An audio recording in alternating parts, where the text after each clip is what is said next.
Caros amigos,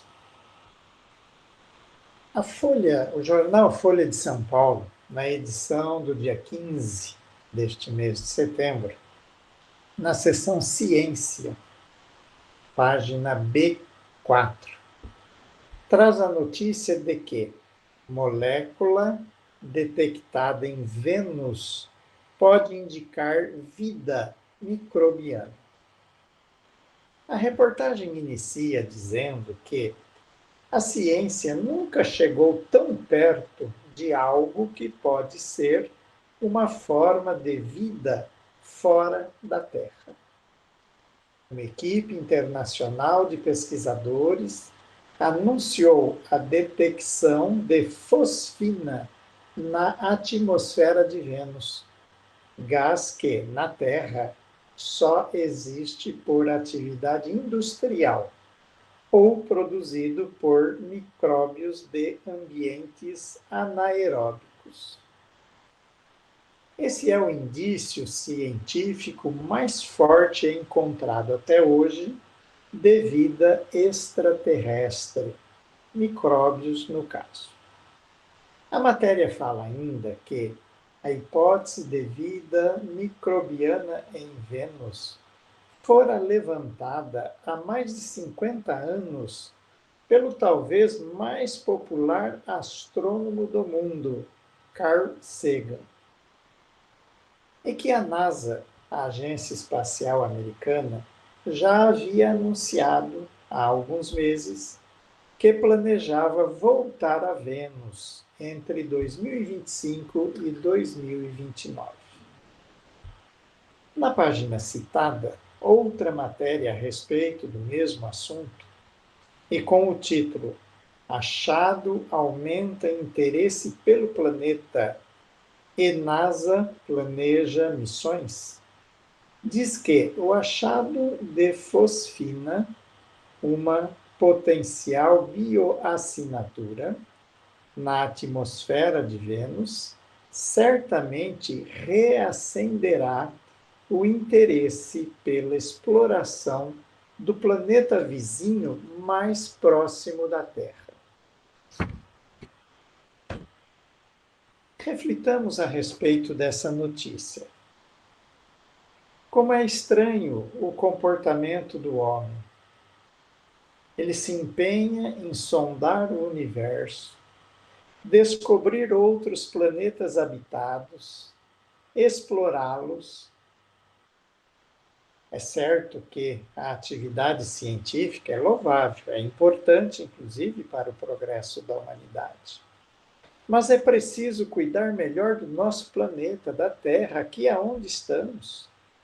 O homem está querendo buscar coisas distantes no universo, mas não está dando a devida atenção para a própria casa, para a própria Terra. Poderíamos dizer que é uma moral estranha.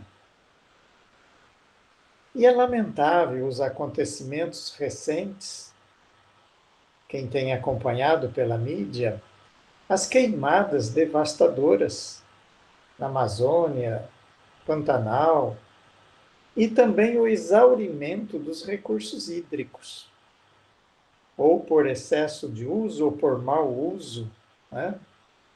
Contaminando nossos recursos hídricos, que vão colocando em risco a vida aqui no planeta. Né? Mas também, de outro lado, temos coisas boas acontecendo nesse departamento. É patente, é visível.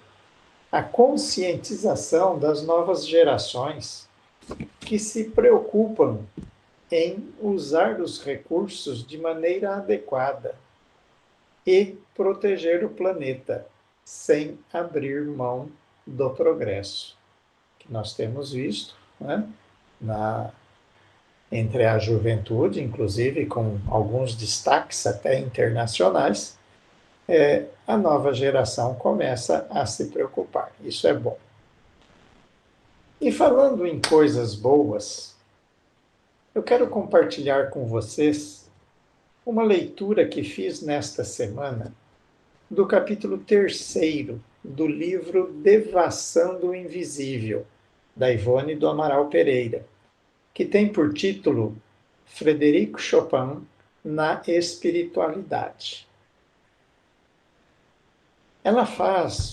Nesse capítulo, ela faz uma descrição de seu convívio por longos anos com o espírito Frederico Francisco Chopin, o grande pianista e compositor polonês, mas radicado na França. E que, por vezes, nesses contatos, ele se materializava para as conversas com a médium. E ela indica que os contatos iniciaram-se em junho de 1931. O conteúdo do capítulo é muito instrutivo, recomendo. Bom, todo o livro, né? Aliás, todos os livros da Ivone do Amaral Pereira. Mas esse livro é bastante interessante e esse capítulo também ela descreve uma série de mecanismos e acontecimentos em relação ao mundo espiritual, especialmente nesse convívio com Chopin. Então, o capítulo é muito instrutivo, mas o que mais me chamou a atenção, e até confesso que até me emocionou, foi o seguinte relato ocorrido num encontro no dia, ela especifica, 10 de março de 1958. Então, veja, o contato começou em junho de 31 e o episódio que ela narra aqui aconteceu em 58. E lembrando também que esse livro ele teve a sua primeira edição em 1963. Por que estou destacando as datas? Logo mais vocês vão entender por quê. Então, o livro publicado a primeira vez em 1963. Diz Ivone que Chopin declarou que, nessa oportunidade desse encontro, em 1958, ele declarou que, salvo resoluções posteriores, pretende reencarnar no Brasil, país que futuramente muito auxiliará o triunfo moral das criaturas necessitadas de progresso, mas que tal acontecimento só se verificará do ano 2000 em diante, quando descerá à Terra brilhante falange com o compromisso de levantar, moralizar e sublimar as artes. Não poderá precisar a época exata, mas sabe que será depois do ano de 2000. E que a dita falange será como que capitaneada por Vitor Hugo, espírito experiente e orientador, capaz de executar missões dessa natureza. Essa notícia de Chopin é muito positiva, né? Como eu disse, confesso que até me emocionou.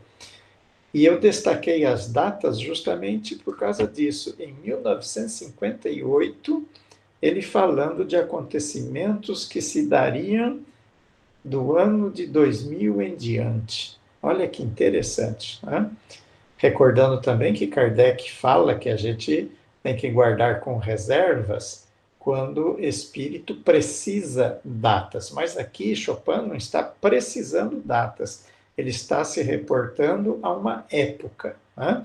Que obviamente comporta um período grande, né? Quando ele diz do ano 2000 em diante. Então, essa notícia achei assim muito positiva, contida nesse relato, e justamente a gente percebe que é a lei de progresso se cumprindo, né? E nesse capítulo é interessante também que ele diz que, em reencarnando, ele vai se dedicar novamente à música, mas agora para dedicá-la ou dirigi-la às pessoas mais humildes, às pessoas menos abastadas. Porque ele diz assim: da outra vez, a minha arte era voltada mais para a burguesia, para as pessoas de posse. e eu nada fiz para aquelas pessoas mais humildes. Então, quero voltar para agora me dedicar a elas. É muito interessante esse capítulo. Por isso, realmente recomendo. O nosso estudo de hoje é o capítulo 23º do Evangelho segundo o Espiritismo, que tem por título Moral Estranha, e é correspondente ao tema 22 do curso básico de Espiritismo, no módulo Evangelho. Né? Mas por que moral estranha? Né? Por que será que Kardec deu esse título a esse capítulo, Moral Estranha?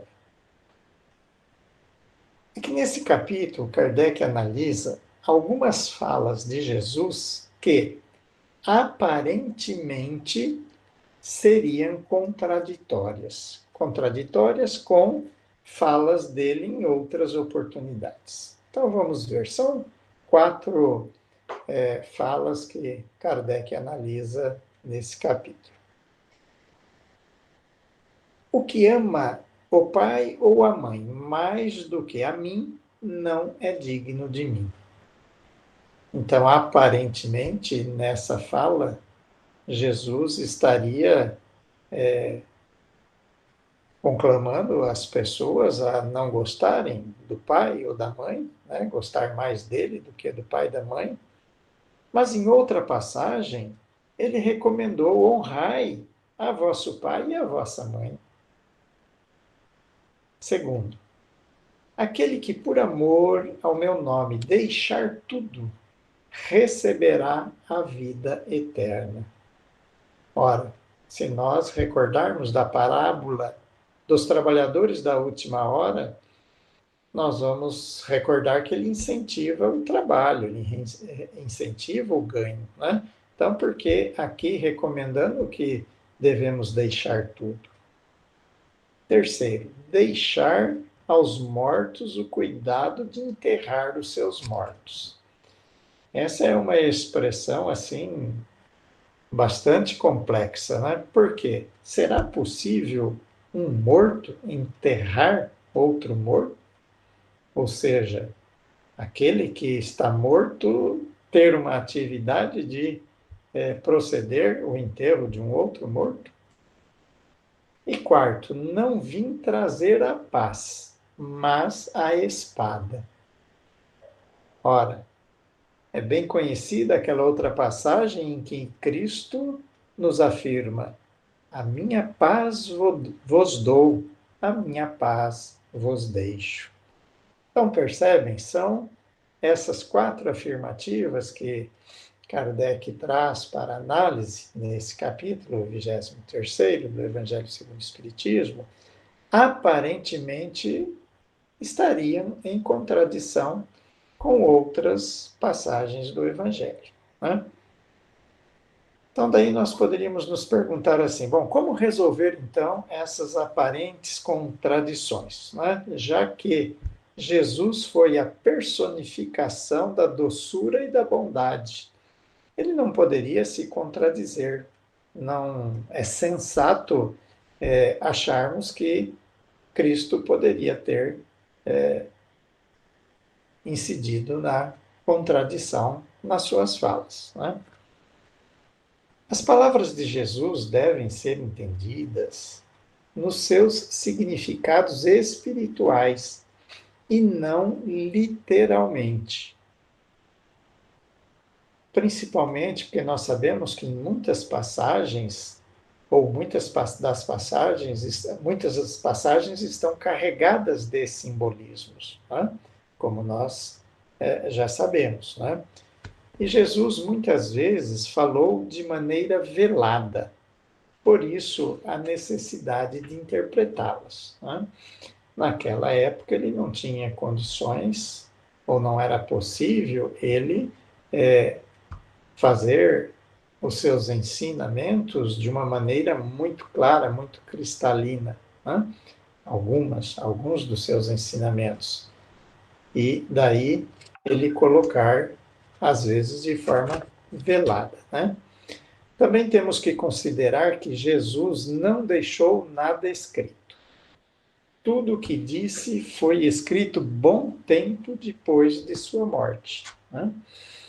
Os 4 evangelistas, né, escreveram muito tempo depois da morte de Jesus. Jesus mesmo não deixou nada por escrito, isso já é bem conhecido. Né? E isso, obviamente, traz alguns empecilhos, né? Porque se escrever já de imediato pode trazer alguma dificuldade, né, com as palavras e depois com a interpretação, quanto mais escrever-se e ainda terceiros escreverem aquilo que Jesus falou, mas escreverem tempos depois. Outro detalhe que Kardec lembra é que foi escrito em língua hebraica, que era pobre em vocábulos. E depois também isso passou por traduções. E sabemos que nas traduções acabam ocorrendo alterações. E também um outro detalhe é que Jesus, por vezes, materializou os preceitos nos seus ensinamentos, em algumas falas. Aí, apenas para a gente se recordar desses casos em que ele materializou o preceito, como na parábola dos talentos, na passagem da porta estreita, pela porta estreita, na afirmativa da fé que transporta montanhas, no arrancar o olho ou cortar a mão, se forem motivo de escândalo. Né?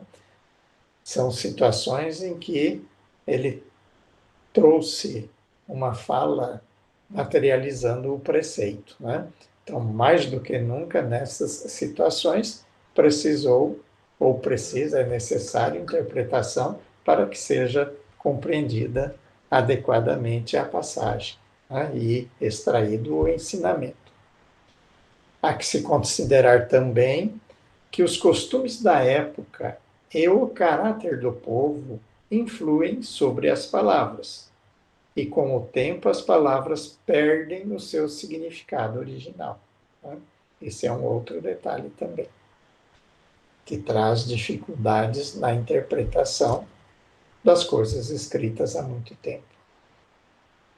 A doutrina cristã ensina sobre a vida futura e as coisas do espírito. Não podemos perder isso de vista. Né?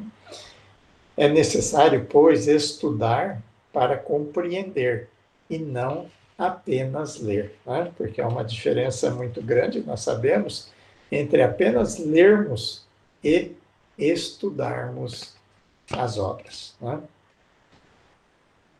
Então vamos lá ver em relação a cada uma daquelas afirmativas de Cristo que aparentemente conteria alguma contradição. O que ama o pai ou a mãe mais do que a mim não é digno de mim. Pai e mãe representam uma condição passageira. São papéis desempenhados na terra, enquanto Jesus é o mestre e guia, está acima deles. Não que eles sejam menos para os filhos, mas a orientação de Jesus, o que Jesus nos oferece, precisa realmente ter a relevância que merece, né? Porque ele é o mestre e guia. É justamente o é imperioso o dever de se ocupar com a vida futura. Né? Então, como dissemos atrás, né, que a doutrina cristã ensina sobre a vida futura e as coisas do espírito. Então, precisamos ter isso em mente quando vamos estudar justamente os evangelhos. Os laços de afeição não se rompem com a separação. Tá? Nós sabemos disso. Porque os verdadeiros laços são os do espírito e não os do corpo ou da simples presença. Né? Indica também que há deveres que se sobrepõem a outros, né? Nessa passagem pode estar a indicar isso, que há deveres que se sobrepõem a outros, como dissemos. Cada um de nós precisa atentar para a vida futura, porque isso é personalíssimo. Cada um é que vai cuidar da construção da sua bagagem espiritual, né? E para essa caminhada nós vamos nos louvar justamente nos ensinos de Jesus, como eu disse, é o mestre guia. E exemplos de que há deveres que se sobrepõem a outros. Kardec lembra destes. Pelo casamento, os filhos se separam dos pais. Assim, é a ordem natural das coisas. Hoje os costumes estão aí um pouquinho modificados, né? Mas, como regra, os filhos, pelo casamento, se separam da casa dos pais. No trabalho religioso, os filhos também, que sigam esse caminho, vão se separar da família para cumprir essa tarefa. Para defender a pátria numa guerra, também haverá uma separação, ainda que momentânea, né? Então, são deveres que precisam ser cumpridos e que vão ocasionar justamente uma separação em relação aos pais, né? Ao pai e à mãe. Então, não há contradição nenhuma na colocação de Jesus quando ele diz que o que ama o pai e a mãe mais do que a mim não é digno de mim. Ele está querendo dizer que cada criatura precisa justamente despertar para a vida futura, para que tenha comportamento, atitudes adequadas para o seu caminhar, o seu progresso espiritual. Aquele que, por amor ao meu nome, deixar tudo, receberá a vida eterna. Deixar tudo é justamente não ter apego às coisas e às pessoas. Por quê? Aonde estiver o teu tesouro, aí estará o teu coração. É assim que aprendemos, né? O próprio Jesus nos colocou isso: onde estiver o nosso tesouro, aí estará o nosso coração. Então, o deixar tudo não significa dispensarmos todos os recursos que tivermos para vivermos na mendicância, né? Porque aí seríamos um problema para a sociedade, né? Mas então deixar tudo no sentido de não termos apego. E lembrando que o não ter apego não é só em relação às coisas, mas às pessoas também, né? E isso não significa não amar, não significa não querer bem, mas é compreender os valores das relações, compreender que a vida espiritual é a nossa verdadeira vida. Tá? O interesse da vida futura se sobrepõe a todos os interesses e a todas as considerações humanas. Para a nossa vivência aqui na Terra, lógico, nós dependemos de coisas, nós precisamos, né, de determinadas atividades, mas a vida futura, em termos de valores, se sobrepõe aos interesses humanos. Estamos aqui de passagem, como a espiritualidade sempre nos lembra, né? Porque então a vida espiritual é o nosso destino. Imperioso, então, o dever de se ocupar com a vida futura, porque a vida continua e a lei de progresso há que se cumprir. Nós sabemos disso, né? A vida não termina no túmulo, né? Então, nós precisamos construir a nossa bagagem para que possamos fazer o nosso retorno ao mundo espiritual da maneira mais adequada e com a melhor bagagem que nos for possível, né? Porque quanto maior for a nossa bagagem, em termos espirituais, nós vamos retornar ao mundo espiritual numa situação melhor. E esse é um caminho que todos nós temos que percorrer, né? Isso, podemos dizer assim, é uma das fatalidades. Fatalidade no sentido de que deve ocorrer, né? Somos criados, simples e ignorantes, iniciamos a nossa trajetória, nossa caminhada evolutiva, e um dia chegaremos a espíritos puros, né? Espíritos perfeitos. Precisamos e devemos e iremos cumprir toda essa trajetória. A separação é necessária ao progresso, nos lembra Kardec no estudo nesse capítulo. A separação é necessária ao progresso. E se nós pensarmos na Terra aqui, a separação amplia as relações sociais, amplia as experiências, amplia a prestação de serviços, né, na comunidade. Então, para que nós possamos realmente realizar tudo isso, ampliar as relações sociais, as experiências, a prestação de serviços comunitários, por vezes nós precisamos nos separar, né? Separar nesse sentido de justamente deixar pai e mãe, de deixarmos as coisas materiais, o deixar tudo nesse sentido do desapego, para podermos mais amplamente realizarmos as nossas tarefas, as nossas missões aqui na Terra. E espiritualmente falando também, através das reencarnações, a separação em relação à família espiritual servirá também de aprendizado. Nós sabemos disso, né? Porque os membros de uma parentela espiritual não reencarnam todos ao mesmo tempo. Enquanto uns estão reencarnados, outros ainda estão na espiritualidade, e o que não deixa de ser uma certa forma de separação. Né?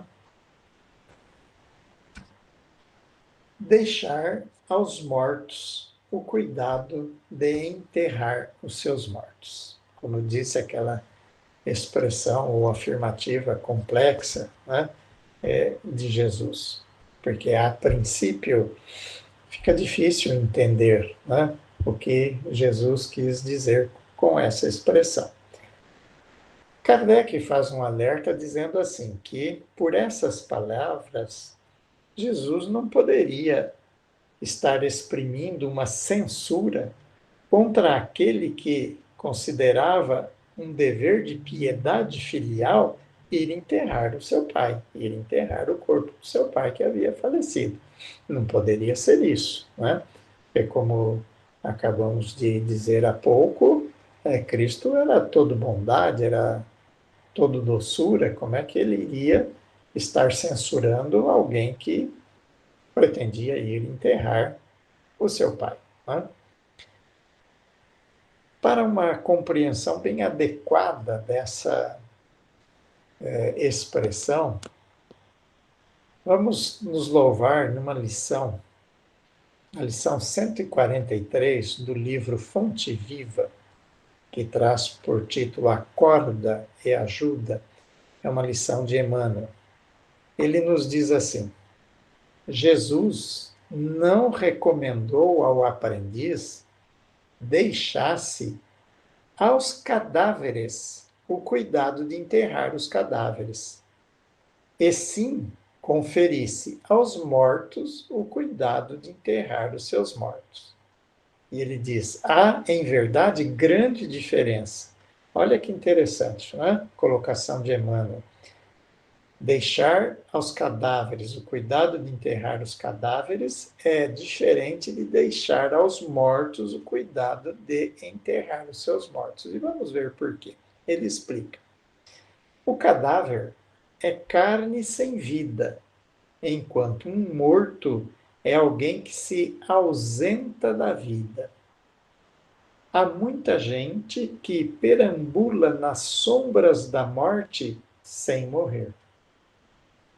trânsfugas, ou seja, desertores da evolução, cerram-se entre as paredes da própria mente, cristalizados no egoísmo ou na vaidade, negando-se a partilhar a experiência comum. E daí ele recomenda: aprende a participar da luta coletiva. Não te galvanizes na esfera do próprio eu. Desperta e vive com todos, por todos e para todos, porque ninguém respira tão somente para si. Ou seja, não vivemos isolados no mundo, né?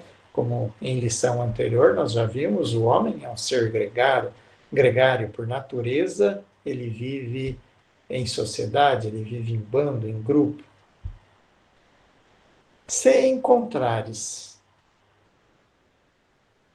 algum cadáver, dá-lhe a bênção da sepultura, na relação das tuas obras de caridade. Mas, tratando-se da jornada espiritual, deixa sempre aos mortos o cuidado de enterrar os seus mortos. E aí então vamos novamente recordar. A verdadeira vida é a espiritual. Ter essa consciência, ou ter a consciência dessa verdade, faz toda a diferença. Porque isso vai balizar os nossos valores morais, vai balizar o nosso comportamento, as nossas atitudes. Né? E lembrando aqui também, já que a lição fala, né, dos mortos, que o respeito pelos mortos não se prende à matéria, mas à lembrança do espírito ausente. E que o sepultamento é uma questão apenas de higiene, de saúde pública. Né?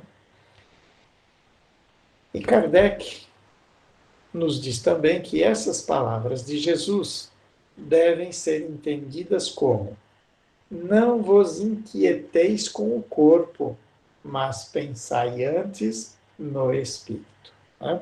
Repetindo, não vos inquieteis com o corpo, mas pensai antes no espírito.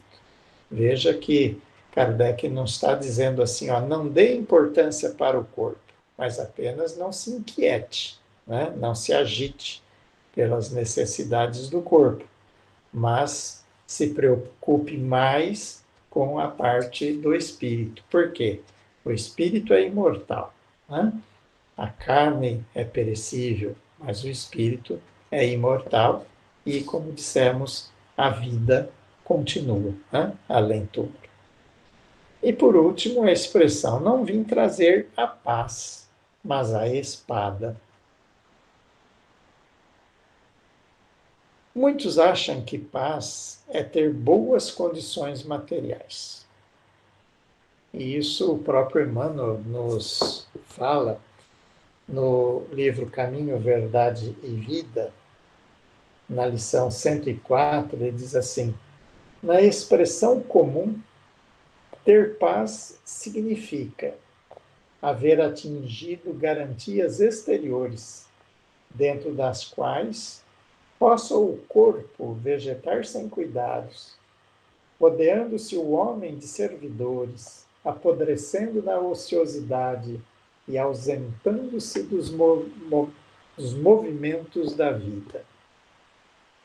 Então, relembrando, né, muitos acham que paz é ter boas condições materiais. Ter saúde física, recursos financeiros, posses, quando na realidade, paz é ausência de conflito no íntimo. Por isso, uma criatura pode estar no meio de uma guerra, literalmente, de uma guerra, e estar em paz. Assim como uma criatura também pode estar numa situação de muita dificuldade financeira, de falta de recursos materiais para sua sobrevivência, mas mesmo assim guardar paz no seu íntimo. Né? Essa expressão de Jesus, não vim trazer a paz, mas a espada, né? Porque ele fala, vou separar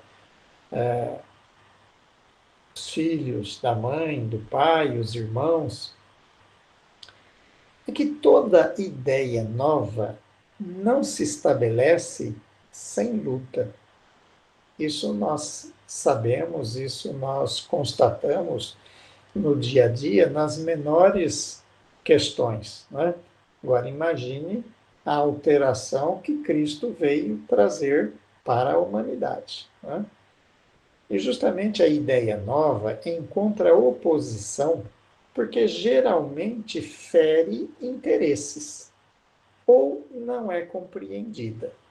Né? A ideia nova provoca transformações que são traumáticas na fase da mudança e até que se assente. Né? Ela acaba sendo traumática. E nós podemos buscar alguns exemplos assim do nosso cotidiano que vamos entender, que vai nos ilustrar bem essa afirmativa que acabamos de fazer.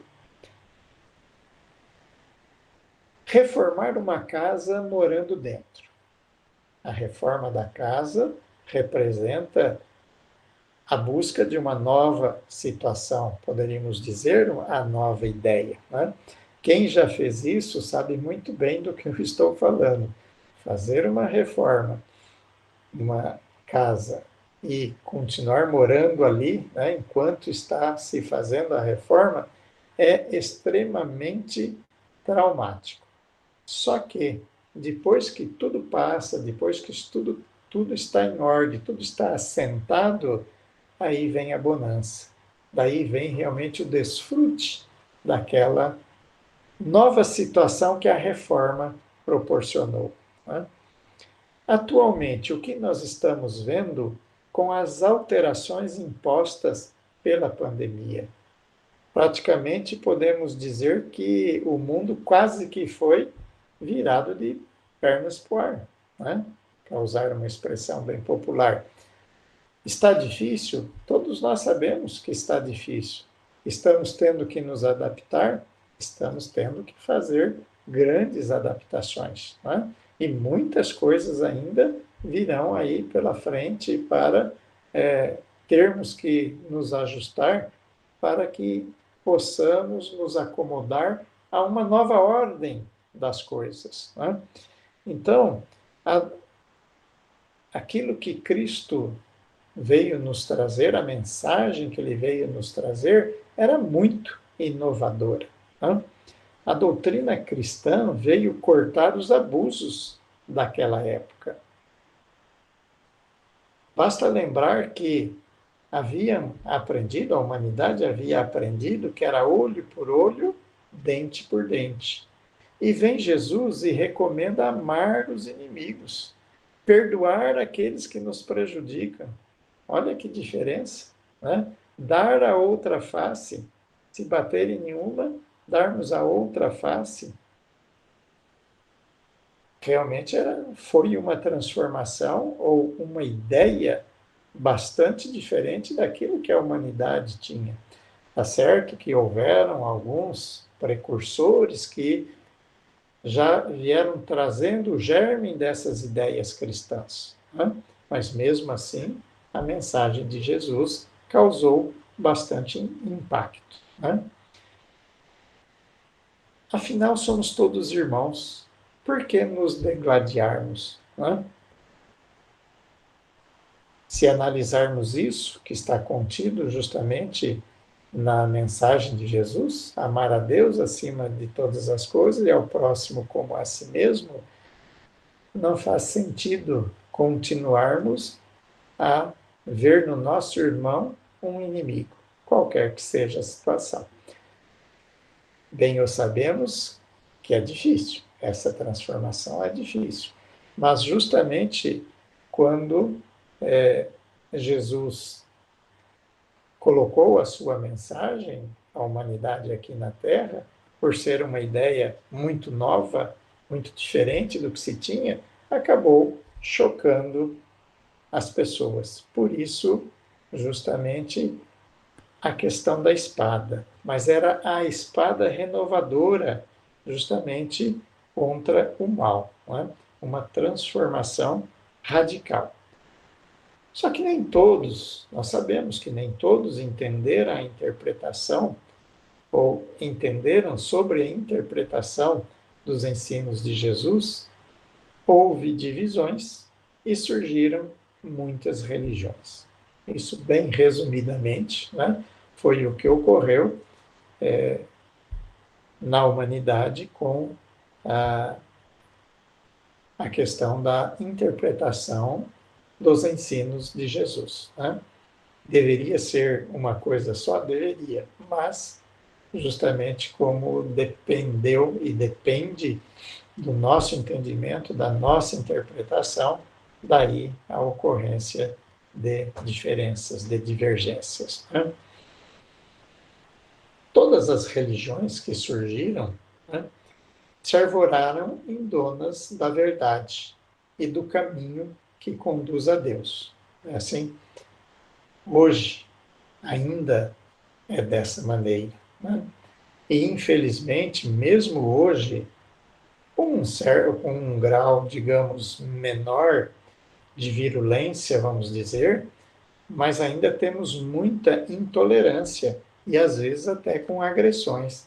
Eu já tinha comentado aqui em outra oportunidade de que em algumas localidades no Brasil, a intolerância religiosa está ainda muito acentuada, né?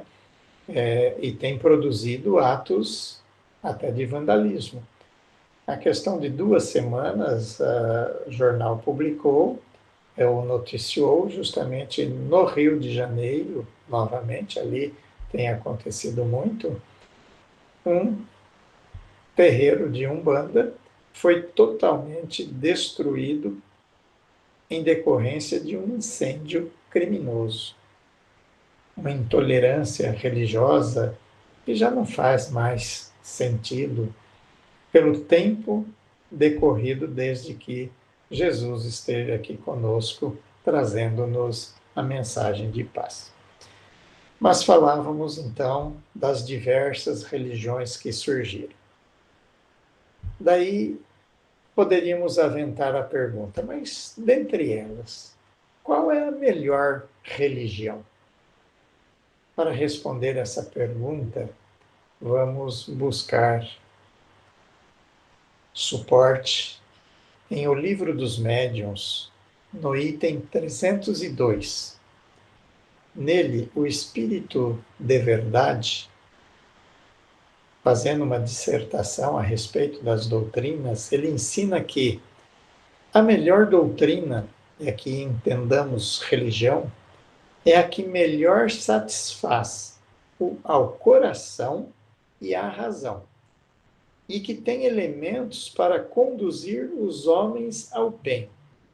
É a que prevalecerá, afirma o Espírito de Verdade. E nós acrescentamos, independentemente do rótulo que essa ostentar. O importante não é o rótulo, mas a essência. Né? Desde que satisfaça o coração e a razão e tenha elementos para conduzir os homens ao bem. Essa é a melhor religião. Né? E nós sabemos hoje que já se cumpriu a promessa de Cristo quanto à vinda do Consolador que ele pediria ao Pai para enviar a nós. E justamente com o advento do Espiritismo, nós temos o cumprimento dessa promessa de Jesus. Né? E finalizando, lembremos que o evangelista João relata que, numa determinada época, muitos discípulos já não andavam mais com Jesus, em razão de estarem confusos com uma certa fala do Mestre.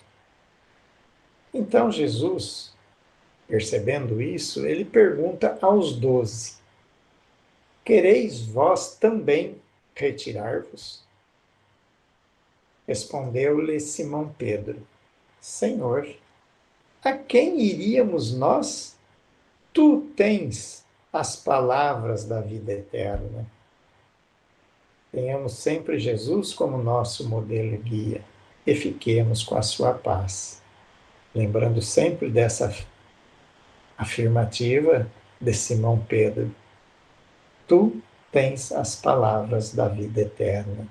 Então é esse o nosso mestre e guia. Que possamos sempre nos louvar nos seus ensinamentos, porque com certeza caminharemos com mais acerto, com mais segurança e abreviaremos a nossa chegada ao ponto final. Um grande abraço a todos, um bom final de semana. Donizete. Ainda temos alguns minutos. Alguém gostaria de fazer alguma pergunta, comentário?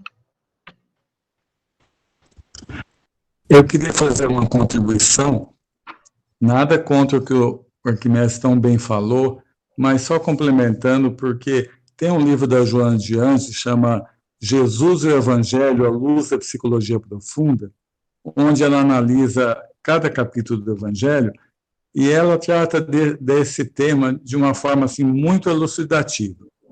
A começar daquela fala de Jesus, que é mais difícil da gente entender mesmo, que é dos mortos enterrar os mortos, né? Ela fala o seguinte, que quando Jesus olhou para um dos seus seguidores, que veio pedir para enterrar seu pai, ele percebeu na intenção dele que ele queria estar junto ao enterro para ele fazer parte da divisão da herança. Então, Jesus aproveitou essa situação e disse assim, olha, deixar os mortos, do jeito que o Arquimedes explicou, aqueles que não estão vivos para a vida, cuidar dos mortos. Agora, se você quiser continuar vivo, me siga. Mais ou menos o que você falou mesmo. Aquela primeira parte também, ela mostra bastante de que Jesus foi mais, ele profetizou, por exemplo, quando ele falou assim, que separaria os pais dos filhos, a nora da... Na verdade, o que houve foi ele profetizou, porque não era para a pessoa se afastar dos pais, é que os pais iam afastar as pessoas. Não sei qual dos livros históricos do Emmanuel, o Donizete deve saber, eu não lembro, que uma menina chegou na casa dela, bem novinha, falou para os pais que tinha ouvido Jesus e os seguidores puseram ela para fora de casa. Então, quantos não tiveram uma situação dessa? E da espada ela mostra o seguinte, que na verdade profetizou também Jesus, porque a espada estava na mão dos que iam tirar a vida dos seguidores. E nos primeiros 300 anos, baseado justamente no Arquimedes falou, da ideia nova, foi o que aconteceu. Nos primeiros 300 anos, todo mundo que era seguidor de Jesus acabou morrendo ao fio da espada. Dos discípulos de Jesus, só João Evangelista não morreu assassinado. E quando a espada passou a ir para a mão do seguidor de Jesus, que foi nas cruzadas e na Inquisição, aí a coisa entornou o balde. Quer dizer, enquanto estava a espada com os inimigos do movimento, só estava gerando bem. Só que quando o movimento foi pegar a espada, foi um desastre. Obrigado, Arquimedes. Eu que agradeço. Obrigado.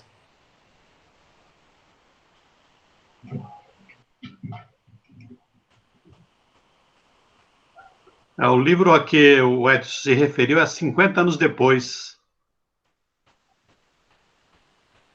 A Célia Lúcius. Alguém mais? Essa situação que o Edson lembrou, dessas divisões nas famílias, até hoje a gente vê, né, por causa de religião.